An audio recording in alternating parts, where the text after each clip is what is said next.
ladies and gentlemen, welcome back to Beyond the Snap podcast with your two favorite hosts in the entire world. Yes, you can hold on that, Josh Pate. Okay, everybody, for this episode, we have just a special segment that we have added. We're first going to talk about some of the most important games of the season that are going to be played pre-playoff. You can call these the pre-playoff important games. PPIG. Boom. And then we also have a couple of great expectations. What we mean by this is we're going to look at these teams. We're going to say what happens if they succeed or go above our expectations or fall below. What are the repercussions? What are the consequences of their actions? And lastly, we're going to wrap it up with our bold prediction. And you're going to have to stay tuned for that one because, again, we are keeping score. And please play at home with us. So to start it off, we're going to be talking about our PPIG games, our pre-playoff important games. The first one we're talking about is Ohio State, Oregon. Kieran, what are your thoughts on this Big Ten game? Yeah, so we got a lot of important matchups this year, and I think this is really one of them. I don't think it necessarily determines the champion of the Big Ten, but I think it determines a lot about how the regular season is going to play out, right? And obviously, both of these teams also have what I like to call the Big Choke, where they go to the Big House and play Michigan, and those games are also on this list.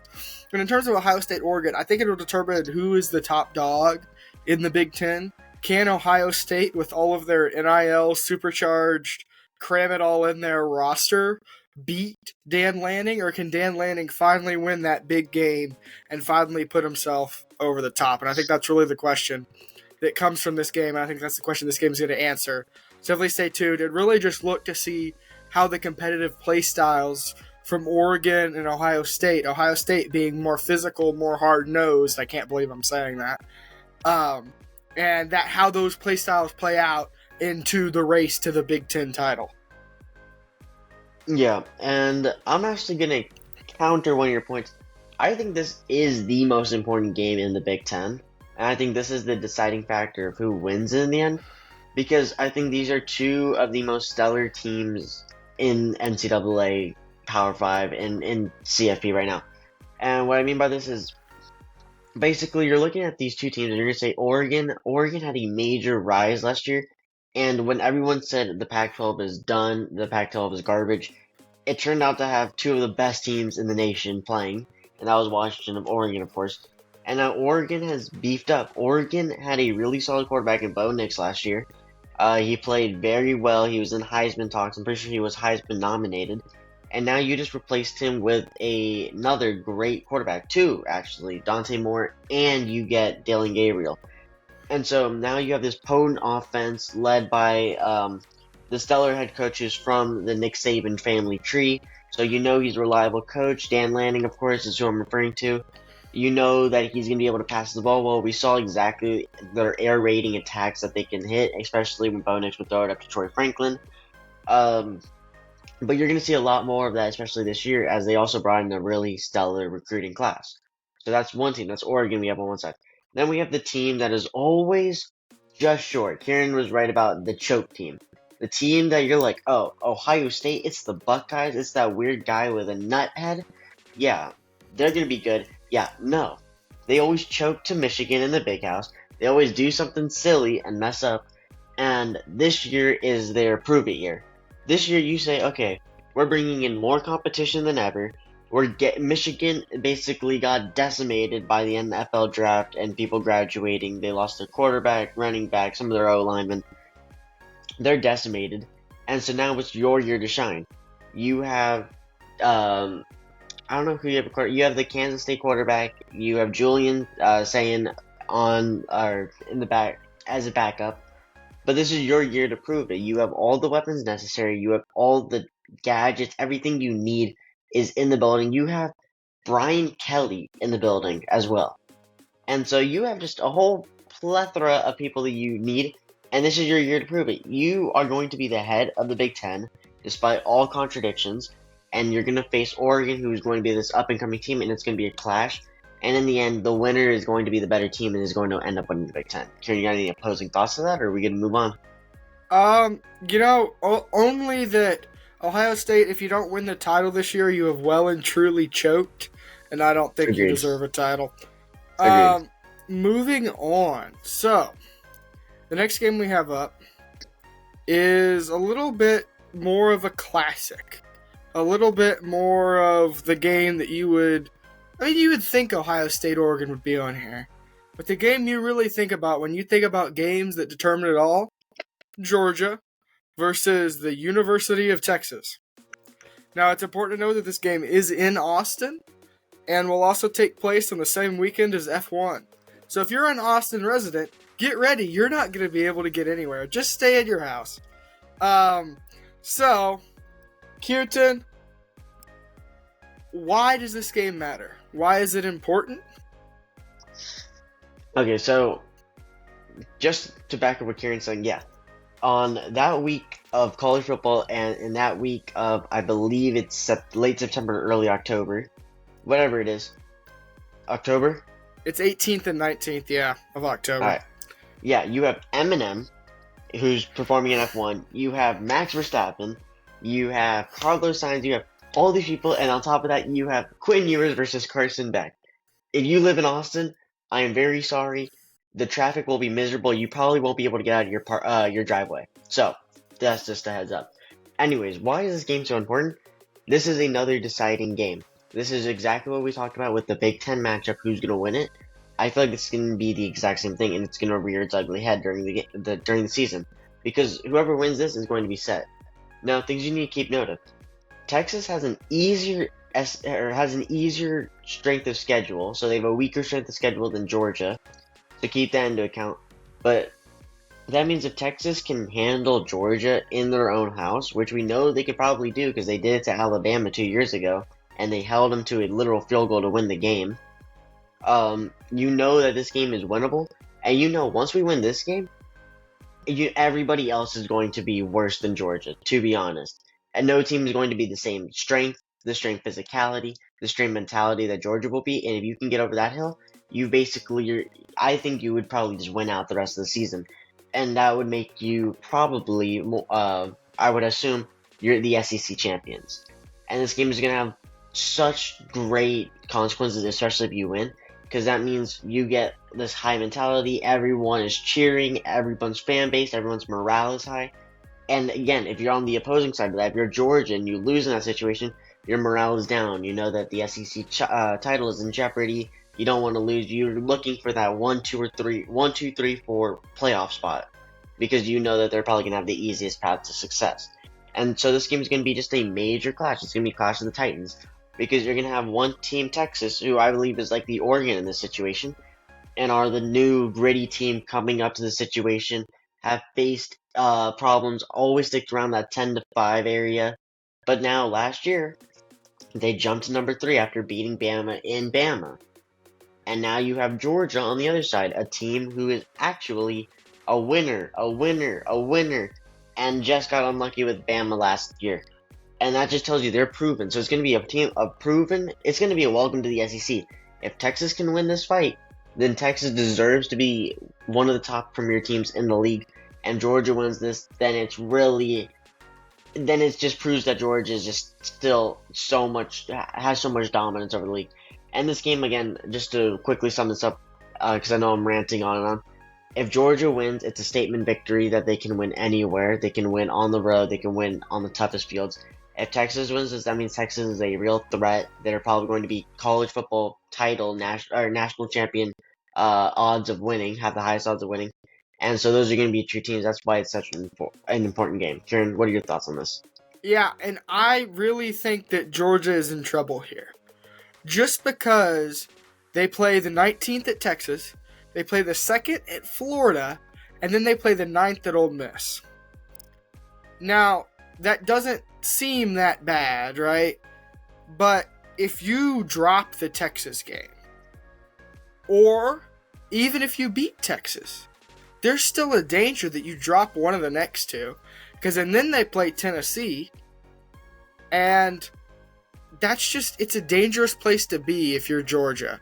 And it was kind of like it was last year. They had that gauntlet to get through, and they can do it for sure, But again, I think if Texas takes them down, there's a chance they drop another one, and we're looking at Texas Ole Miss for the SEC title game, and Georgia's taking themselves out of contention entirely. Yeah, makes sense. Alrighty. So moving on to another game that's going to be so important to how the playoff landscape is going to look. We're going to be talking about the Bulldogs taking on the Tide. This will be the first time they meet in a regular season in a while. It's going to be a rematch of the SEC title game, and it's just going to be one difference, and that is the GOAT himself will not be in participation in this game. That, of course, is Kirby Smart. He will probably be sick during that game. I'm kidding. That is going to be Nick Saban, who is not coaching anymore, as we all know. Anyways, this game is important for two reasons. If Alabama can win this game, it's similar to the last. If Alabama can win this game, that means they're still a dominant force that's going to be around for the next 10 to 15 years, making all fan bases cry. But if Georgia wins, that means Georgia now handles Alabama in the regular season. Alabama will now fall underneath Georgia in the SEC East, and now Georgia basically has a Primrose path to the playoffs. That's just my thoughts. I think this is going to be a very crucial game to especially the SEC East and who's actually going to get to the title. This might have implications later down the line of who's going to make it to the college football playoffs, but I don't think this is going to be a real clash of the Titans. Kieran? Yeah, I think it's an important game. There is no SEC East. They got rid of that. Really? Yeah. Come on, buddy. My bad. Realignment, my man. Realignment. But yes, it is an important game, very key game. Happens before the Texas game, which I think is important to note. And yet, Georgia has a doozy of a schedule this year. Mm-hmm. But at any rate, moving on to the game, another game on Georgia's schedule after the Georgia-Texas game, that's Ole Miss in Georgia. And I think this could be a very deadly game for the same reasons. Ole Miss is loaded up on transfer portal talent. They've gorged themselves on transfer D-linemen and transfers of every type, particularly Walter Nolan and a couple of others there.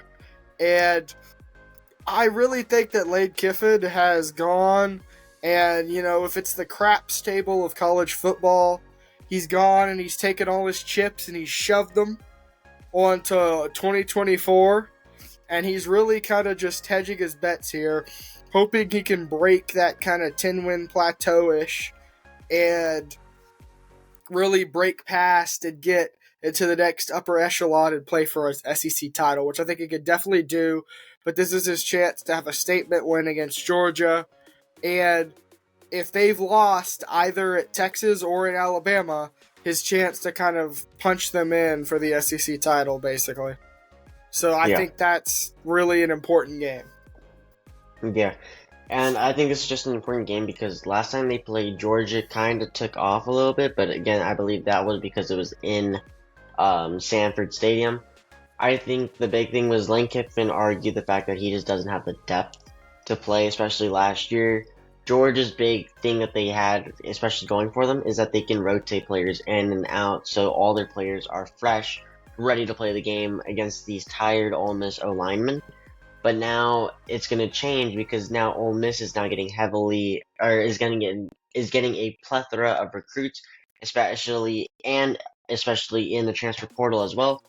So that means they're going to be weaponized, they're going to be ready, they're going to have a fresh set of people going in basically every 3 downs, and I think now it's going to be a real uphill battle. Kieran said it before, and he said it again, Georgia has a monster season, and so that is a good thing and a bad thing. If Georgia can go undefeated, they have to be the number 1 team in the nation. I feel like that is undisputable, but again, that also means if you drop to Texas, morale is low, team energy is low, you have to build that all back, and then next week, a problem. The following week, Ole Miss, another problem, and it's going to compound. And if, especially, let's say, crazy matters happen and Texas blows you out 40-7, I don't think Georgia can recover. I think if that happens, Georgia will be just on a losing streak. Of course, that's not going to happen because we all know what's going to end up happening during that game. It's going to end with a red and black bloodbath. But, that's what the prediction is. That's what is going to happen. But anyways, yeah, if that happens, Georgia's morale is going to tank, and their strength of season is going to bite them on the ass. Anyways, moving on to our next game, let's stop talking about SEC, and let's jump right into more SEC, Big Ten, neutrality division. I didn't read the rundown. Anyways, Kieran, what are your thoughts on Ann Arbor and the battle between the Longhorns, the Burnt Orange, and the Wolverine Yellow? I really think that no one understands how dangerous Michigan is this year. Like, they are absolutely and utterly dangerous. Like, everyone assumes they're going to go do a TCU and be the GOAT one year and terrible the next. But that's not going to happen. Michigan, I think, still has one of the best, if not the best, returning defense in college football.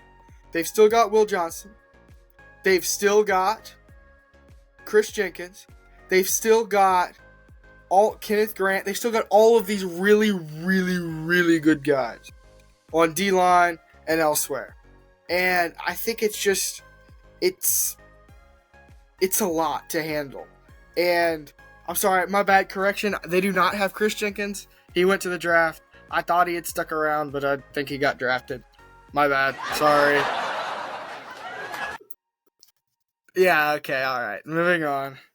Yeah, we said we have a new soundboard, if you can't tell. Trialing that out.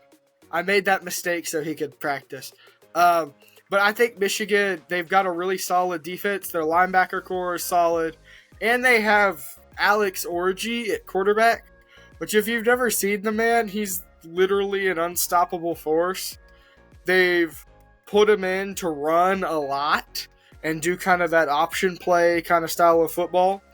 And if he can run it or Donovan Edwards can run it, that's going to be a nightmare to defend for defenses. And that's going to keep them and draw them in. And then they can hit them over the top with quick pop passes to wide receivers.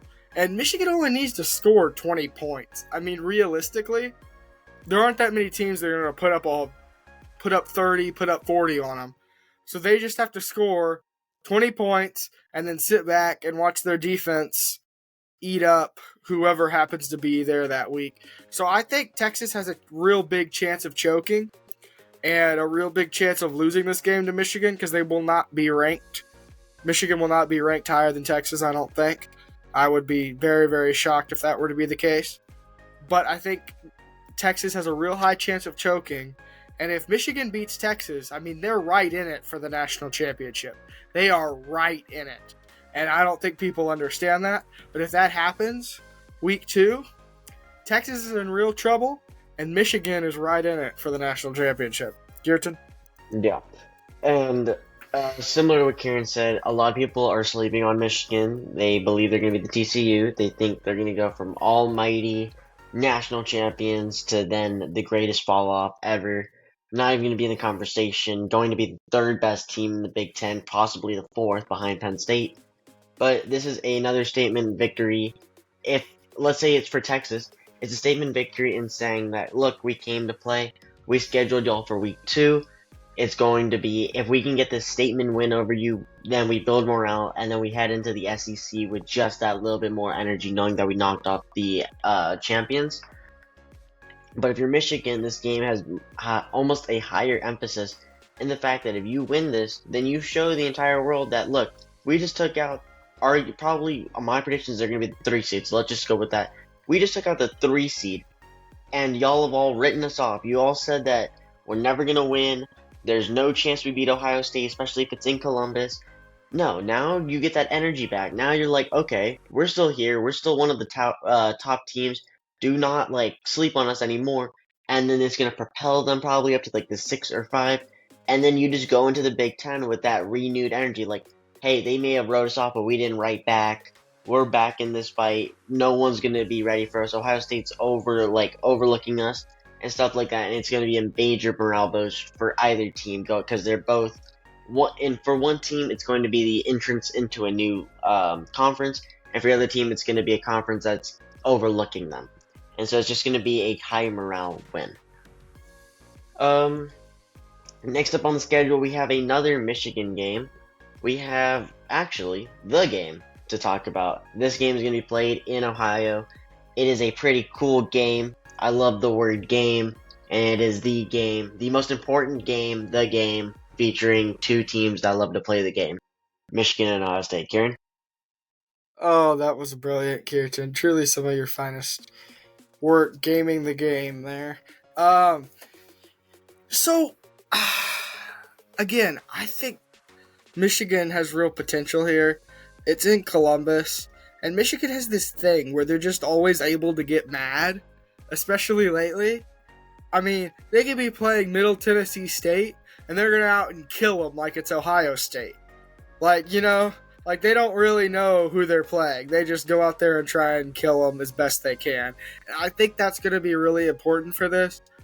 I think Michigan has a chance to give Ohio State a real scare, and it's a rivalry game. So I think it's a really dangerous situation. And if Ryan Day loses this game, and now it has less stakes than it once did because it doesn't eliminate one of them from playoff contention. But if Ryan Day loses this game and then doesn't do well in the playoffs, he is in real trouble for his seat, as I predicted last podcast. So please go listen to that. But I think he could be in real trouble here if Ohio State doesn't pull this off. I think there's real trouble that they might not pull it off just due to the nature of Michigan's attack and very good defense against a quarterback that is new to the Ohio State system. Yeah. And I think this game is not really as big for Michigan in the sense that, of course, if Michigan win this game, actually, I'm going to retract that statement. It's a big game for both teams. I think it's just a little bit more emphasis for Ohio State because Ohio State has lost the last 3 years in the game consecutively. And you need this, again, to push for that NCAA title hope. You want this game because then you know it's a rivalry. We just took down our biggest foes. We're ready. We're coming in. This is our year. We've lost every other year to these guys. Not this one. We're going to go all the way. Something like that. And so then you can say, for that matter, you can say this game has big implications for Michigan too. Because Michigan's going to say it's a rivalry game. They may have wrote us off again. But again, it's a rivalry. And I will say it once. I'll say it a million times. You cannot predict rivalries. They're going to play with an extra fire because they know it's Ohio State. They know the meaning of this 75-year battle. And they're going to say, okay, we beat them the last 3. Let's just add another one to it. Let's demoralize them. Let's say Michigan, let's go extreme. Let's say Michigan loses to Texas. Michigan, I don't know who they play before. I don't know if Oregon comes before or after. Is it before? I believe it's before. Yeah. Let's say you lose to Oregon before. Then the only thing that's going to keep this team together is the fact that they're going to say, well, we may be down for the count. We may have missed the playoffs. Let's say we're the 15th seed. As long as Ohio State does not win, we win. And they will play their hearts out to tank Ohio State, to bring down Ryan Day, to bring it all down. And so I think that's another implication. For Ryan Day in this situation, I think it's honestly a lose situation. Unless you win by a lot, because if you win by a little bit, it's going to question how good you are, especially because this Michigan team is being overlooked. If you lose, you might be fired the next year. I mean, it makes sense because that means you just can't produce in the biggest game. And then if you win by a substantial amount, though, that means that you're ready for the year. You're ready for the college football playoffs. Everyone has faith in you. Alrighty, that was a lot. It's a good thing that we're only halfway there. Anyways, another team called the Wolverines are going to be playing another team prior to Ohio State Buckeyes. And these are the Quack Quack teams. These are the teams that go quack quack. And they live in Oregon. And they just so happen to be called the Oregon Quack Quacks. Kieran, prediction on the Quack Quacks versus the Wolverine. Oh, you make it hard for me to take you seriously. The Quack Quacks versus the Wolverines. Yeah, I didn't write it. That's in the script. Oh, Blame our producer, bad. Johnny. Okay. Man, I guess we're going to have to fire him and yeah, Johnny. Go find someone else. Johnny, yeah, not all right. paying attention, man. So I don't know what to think about this game, honestly. My heart tells me Michigan is going to pound them, and my brain tells me Oregon will pull it off in a close one. Now, I'm not predicting it here, but yeah, it's really crucial and really key that the team that wins this game goes on to make a statement in the Big Ten. And I think that's true for both the Michigan-Oregon game and the Ohio State-Oregon game. And thusly, I really think that this is one of the bigger games because it kind of determines the pecking order. Because Oregon is the middleman, right? Plays both Ohio State and Michigan, gets the feel for both of them, and obviously they play each other too. But Oregon's the only one that's going to get the double dose, and I really think that that's going to be a good metric of where Oregon is at and where Ohio State and Michigan are at heading into the game.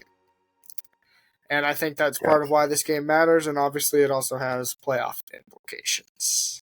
I think the biggest issue I have when trying to give the reasoning behind this is because this is a triangle effect.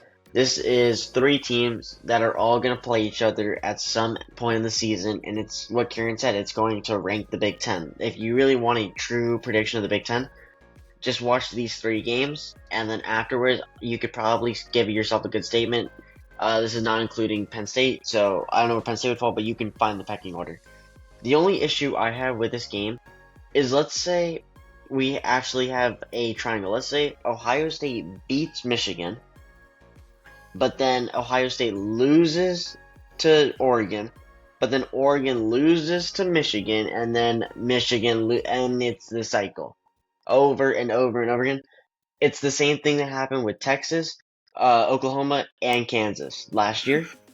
And so it's just going to be... Yeah. That's the only problem I have when thinking about this game, is because what are the implications if this triangle does form? How do you really know who is the head honcho and who is also the worst team? It's going to... I think what's going to be the good thing is that all 3 of these teams are considered powerhouses and have national title aspects and reasoning. And so I think if all 3 of these teams form a triangle, no matter what the outcome of this game is, it's going to propel all the teams.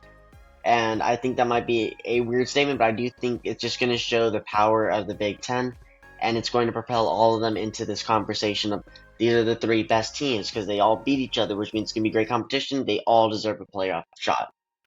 And then whoever, I guess, then it's going to come down to the nitty-gritty stuff about, like, point differential, who scored more touchdowns, who was more effective, more potent, stuff like that to find who gets the higher seeds. But that's my prediction of it.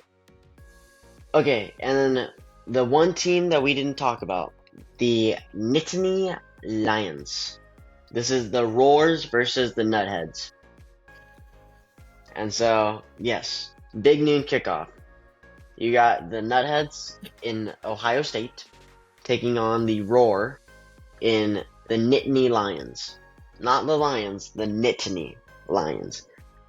Kieran, what are the thoughts on Roar versus Nuthead? I don't know what a Nittany is. I don't know either. I think that's all I got. But other than that, can Penn State get over the hump? No. Will Penn State ever do better than 10-2, 10-3 with Oregon? No. Wait, oh no, my bad. 9-3 with Oregon. Can't do math. Will Penn State ever go to a worthwhile bowl game? No. Will Penn State probably make the playoff? Yeah. Will Penn State get knocked out in the first round by, I don't know, Western Kentucky? Yeah. Will James Franklin probably get fired eventually? Maybe. It's Penn State. I mean, can they do it? Can they not do it? Will they ever do it? Is Ohio State going to walk over them like Michigan walked over them last year? I don't know. Okay. Yeah, and I say the exact same thing. I would say, also, I looked up, a Nittany lion is a mountain lion, and somehow they've been seen in Pennsylvania. So don't ask me. But yes, Penn State Nittany Lions. Anyways, I think this game just has multiple reasonings for multiple things. I think the main thing about this game is if Ohio State wins, it's just another reason why they should be one. It should be why they're the top team in the Big Ten. If they lose, then, well, there's other stuff going on. Sorry for the background noise. I don't know if the thing is picking up any background noise, but there is some background noise going on. Anyways, going back to it, implications is if you lose, James Franklin probably loses his job down the line. If you win, then congratulations, Nittany. You just screwed up the entire Big Ten. Now I have no clue how to predict it. And yeah, I don't like the Big Ten. I like to stick with the SEC because it makes more sense to me. Anyways. Oh, the scathing bias. Yeah. Anyways, we have Mr. moved on. Cheesehead from Wisconsin is going to come after us. Let him come after us. I can deal with him. Cheeseheads. Anyways, we're gonna move on to great expectations. Kieran, kick us off with the Florida Gators. What are they? What is the great expectation on them? Well, first I'm going to explain the segment. So the idea behind this is that what teams have the greatest expectations? And what teams' failure to meet said expectations will hurt them the most? And the idea behind this is that we're conceptualizing. It's not hot seat. Don't call it hot seat. I can hear you already. Just think about the expectations on a team and the effect it'll have on said team if they do not do well. So Florida. Florida has recruited well. They've portaled in some guys, lost some guys to the portal, but portaled in some guys. They're looking pretty good. They've got Billy Napier, and they've got a horrible schedule. So the question is can Florida make a bowl game? Can Florida get 7 wins? And I think a reasonable expectation for Florida is that they make a bowl game this year, at least. Be 6-6 or better. And that may sound not that hard and not that great of an expectation, but if you've seen their schedule, particularly November, it's bad. It's real bad. So, to me, I really think that Florida has some huge expectations. I think if they don't make a bowl game, they're in trouble.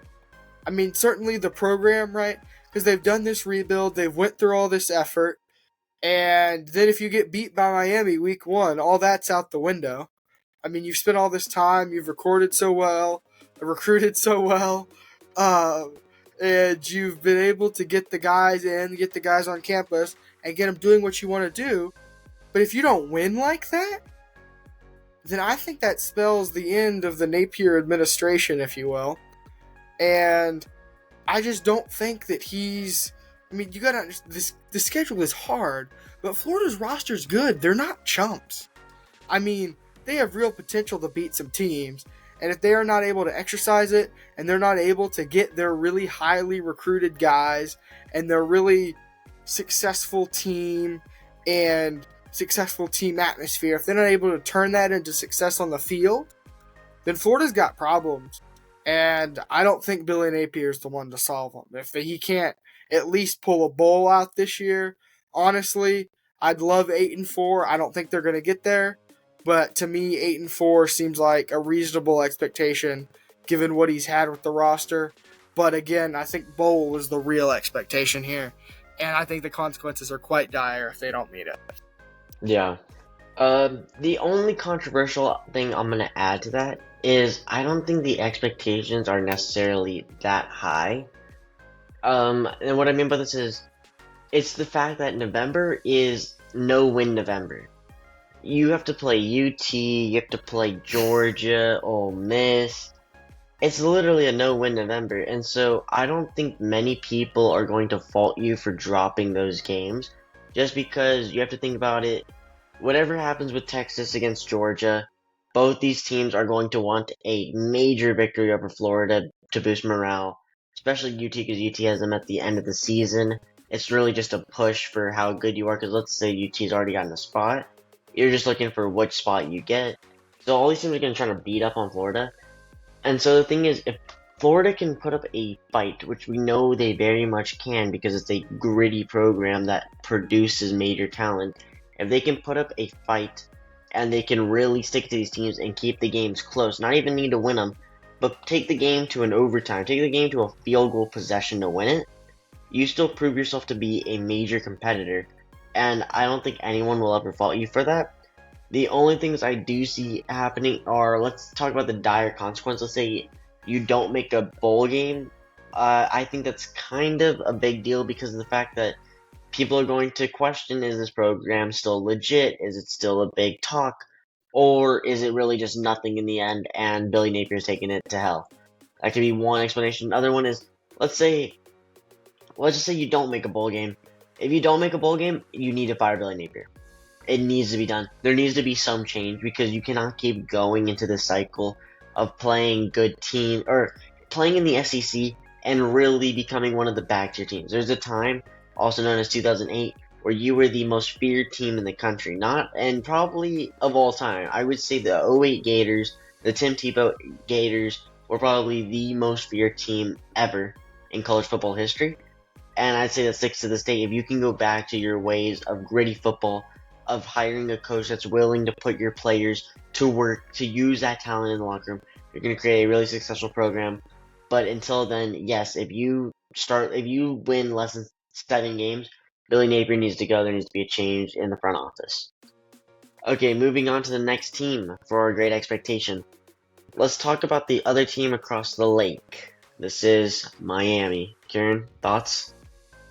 Yeah, I think Miami is in a really good position with Cam Ward and all of the other transfers that they've taken in, as well as their good, very good recruiting, and that is also even still picking up into the class of 2025.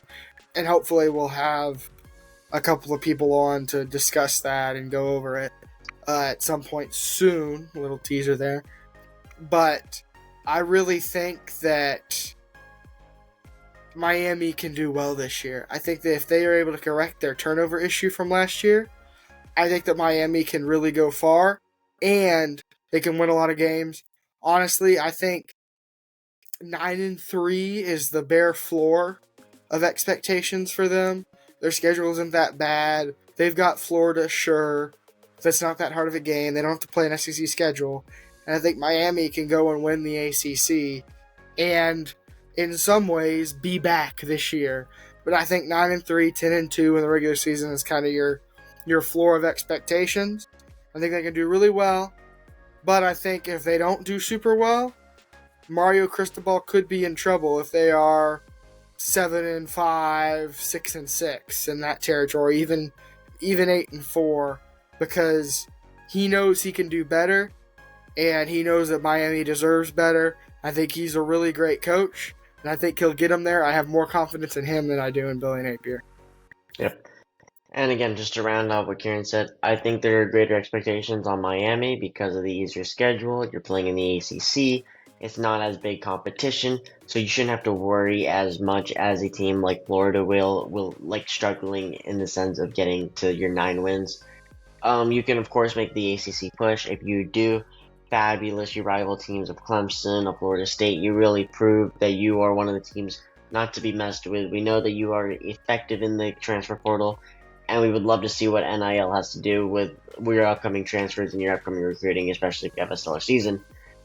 If you don't, Mario Cristobal is, I wouldn't say necessarily on the hot seat. I think people would start questioning why he is there. He'd start getting backlash from media, backlash from players, backlash probably from this podcast if you cannot produce a higher than 7-win season, to be honest.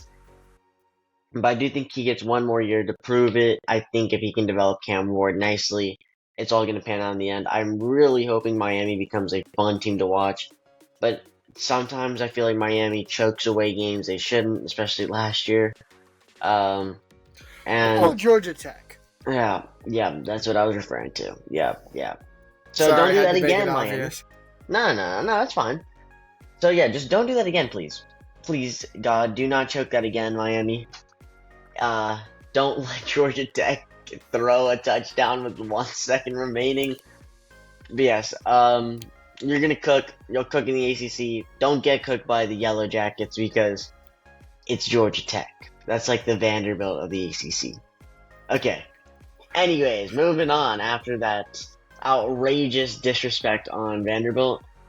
We got Ohio. Oh no, we got Penn State. So the worser of the Big Ten teams. Yeah, so I think Penn State's expectations are perennially high and they perennially disappoint and perennially nothing happens.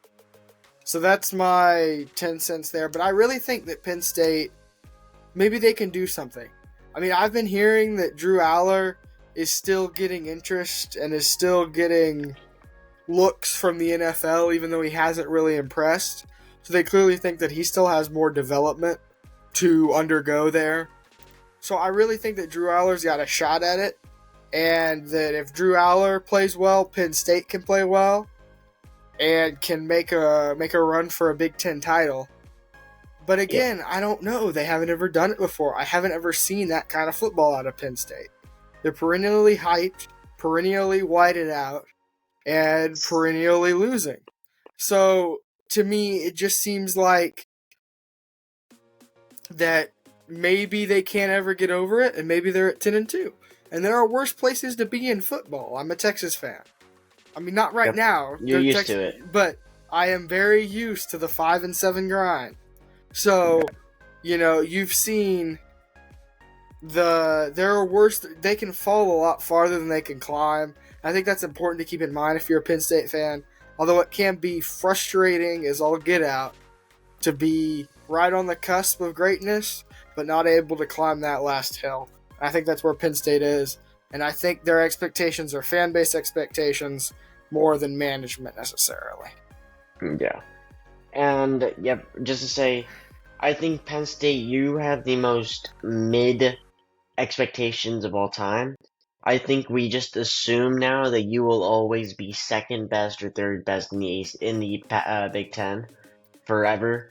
I honestly think if you can really beat Ohio State, if you can really beat Michigan, put up a fight. I don't know if they play Michigan this season, but I believe they do. I won't be quoted on that, but I think if you can just prove, I know you play Ohio State, and I know if you beat Ohio State, you prove yourself as a dominant team that can probably make a push. I don't see it happening. I don't even see you coming in second. Third is probably where you're going to end up, but I think you're in a time loop. You will forever be, for the foreseeable future, you will be a team who is, Penn State, yeah, they're like a 12 or 13 seed. Have they ever won Big Ten? No, they'll never win Big Ten. 12 or 13 seed? Oh, they're pretty good. Big Ten? No, Big Ten. No. And that will be forever Penn State. That's just my idea of them. Kieran? I've just come up with the most brilliant ideology. All right, get the soundboard out, right? I got you. Penn State is Puckatawny Phil. They are Groundhog's Day. Hear me out. Let me explain. It's the same thing every year. The expectations are always the same, and then they fall off. But then they come back again, try the same thing, and they fall off. It's Groundhog's Day. Over and over and over and over again. Please let me off the Nittany Lion roller coaster, and please stop doing that damn drum thing. And ruining over and over again.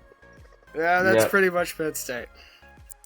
Anyways, lastly, to wrap it up, we have the we playoff are hopefuls. continually mid. Yay! To wrap it up for especially this segment, we have the team with the highest expectations, and that is the number 1 team in the nation, the Georgia Bulldogs. Kieran, would you like to start this, or do you want me to take it over? Yeah, so I just want to point out how the pressure here on Georgia is higher than you think. I mean, really, so it seems like, big deal, they're a 6 seed. But if you get beat by Texas in their first year in the SEC, I mean, that's embarrassing. And I think Georgia is going to do their very best to not allow that. Because that's truly something that's embarrassing. And I don't think Georgia wants to have to deal with from their fan base, and especially from Texas fans. And I really just think that Georgia has to prove that they can take over, right? Because they've been given there's this power vacuum, right? Nick Saban is gone. He's been sucked out of our hearts and deposited on the college game day desk. He's gone. He's not there anymore. He can't keep his Alabama dynasty, right? He has little to no control over what happens in Tuscaloosa on Saturdays now. Mm-hmm. And that is a fact. And if Kirby Smart can jump in and establish Georgia as the new SEC predominant powerhouse, then congratulations, you've been gifted another 4 national titles and 20 years of dominance until you retire. But if he can't do that, then Georgia's going to fall back to where they were pre-Kirby Smart eventually, because someone else is going to take over. Maybe Texas does, right? Maybe it's Missouri somehow with Eli Drinkwitz, right? I think they could do it. Maybe it's, oh God, I hate to say it, Texas A&M, right? They've got the resources. There are so many teams that could take over because of that power vacuum. And if Georgia, they're the best position to do it, but if they don't do it, they're in real trouble. And I think this year is certainly would be the first step towards taking that crown from Nick Saban and plunking it squarely on Kirby Smart's head. Yeah. And the only thing I'd say is expectations are high, of course, especially from fans, from just any day analysis will know that you are the favorite to win it all. You have the best odds. Vegas gives you the best odds. If you win, you reclaim that title. Everyone's like, oh, Georgia is the team to beat. They will forever be the team to beat. Especially like Kieran said, without the Nick Saban power, you really someone has to step up because there's a missing hole. And the question is, if Georgia loses, if Georgia undermines expectations, if Georgia, honestly, Georgia failing expectations is Georgia being lower than the 6th seed, to be honest. And so that's just honestly what I think. And so I feel like if that happens, then you have teams and coaches like Steve Sarkisian, Lane Kiffin. You have A&M and the new coach from from Duke, who's gonna fill that hole. And it's mainly like it's king of the court now. The king has retired, and he will be gone, and we will see him every Sunday when he wants to say something very quietly, and with a southern accent, Nick Saban saying something crazy. But now there needs to be a new king, and honestly, the Duke versus Georgia game will be the first battle. It will be if Georgia can defend their title, then Georgia will be the king for the next couple of years. But if they lose the duel to Texas, then it shows everyone that they are weak, they are a false king, and then people are coming for the throne. So yeah, Georgia, you need to win. Based off of everything I saw from spring training, you look like you're in that shape. Texas, I think you are also in that shape. All I know is that Quinn Ewers did not look too hot. But if you have Arch Manning backing you up, if you have all the resources in the world, if you are the richest program in the world, you got a chance. Anyways, that wraps up our new segments. Please leave a like down below in a comment saying if you enjoyed that segment. We just added it. We just want to know what y'all think. And it might stick around if it's liked. It might not if it's not.